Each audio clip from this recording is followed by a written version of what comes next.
Hey everybody, this is a quick video in case you have a Panasonic DVD-S700 DVD player and you need to do a hard reset to the factory default settings on it. There's kind of two reasons you might want to do this. The first one is troubleshooting. If this DVD player is not working or it's like, it's bugging or whatever like that, and you're trying to get it to work again, doing a hard reset to the factory defaults is a good step in that process. Now you're going to need to set it up again if you've got any favorites or settings set up on it. And that's the second reason you might want to do this. If you just want to get a fresh start and get all that stuff cleared out, we're going to go ahead and do a hard reset on it. It's real easy to do. You're going to need the controller for this to work, but all you need to do is turn the DVD player on and then hit the open button so that the DVD tray opens up.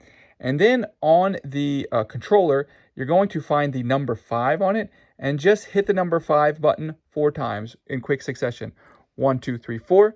After that, the DVD player will automatically turn off, and then when you turn it back on, it will be restored to its factory defaults.